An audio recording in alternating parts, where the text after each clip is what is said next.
নারায়ণগঞ্জের বন্দরে রওশন আনোয়ার ফাউন্ডেশনের উদ্যোগে 17টি মসজিদ এবং 3টি মাদ্রাসা সহ আশপাশের 400 পরিবারের মাঝে ইফতার বিতরণ অনুষ্ঠিত হয়েছে। বিস্তারিত দেখুন আক্তার হোসেনের তথ্যচিত্রে। বন্দরের মুসাপুর ইউনিয়নের মালিবাগ এলাকায় অবস্থিত রওশন আনোয়ার ফাউন্ডেশনের উদ্যোগে 17টি মসজিদ এবং 3টি মাদ্রাসা এতিম হাফেজ শিক্ষার্থীদের সহ আশপাশের গ্রামের 400 পরিবারের মাঝে ইফতার বিতরণ করা হয়েছে। 14 মার্চ শুক্রবার রওশন আনোয়ার ফাউন্ডেশনের প্রতিষ্ঠাতা সভাপতি আনোয়ার হোসেনের তত্ত্বাবধানে প্রফেসর মোহাম্মদ শওকতের পরিচালনায় তাদের নিজ বাসায় রান্না করা খাবার বিতরণ করা হয়।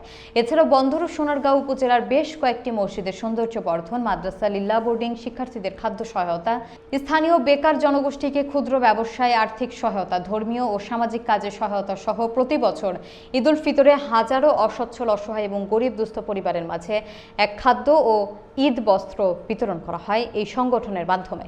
এবছরও চেষ্টা করা হবে বলে জানিয়েছেন প্রতিষ্ঠানের অন্যান্য সদস্য। বিভিন্ন মুসলিম কান্ট্রিগুলিতে দেখা যায় ইফতারের আগে অনেক ধরনের খাবার নিয়ে রাস্তায় পথে বিভিন্ন পয়েন্টে রোজাদারকে ইফতার করানোর জন্য অপেক্ষা থাকে। তার মানে তার একটা মনের সন্তুষ্টি, আমি রোজা আছি, আরেকজনকে রোজাদারকে যদি আমি ইফতার করাতে পারি, আল্লাহ তাআলা খুশি। এখন আমাদের আয় উপার্জন তো আয়ের উৎস হলো রেমিটেন্স, আমাদের অন্য কোনো বিকল্প আয়ের ব্যবস্থা নেই।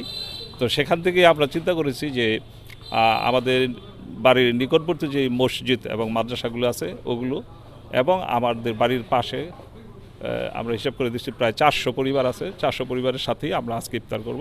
ইফতারি করানো এরকম একটা আমরা প্রতিজ্ঞা করছি। তো এই প্রতিজ্ঞাটা রমজান মাসে হয়তো 10-12 ভিতরে আমরা এই ইফতারিটা মসজিদে রোজাদারকে পাঠাই দিই।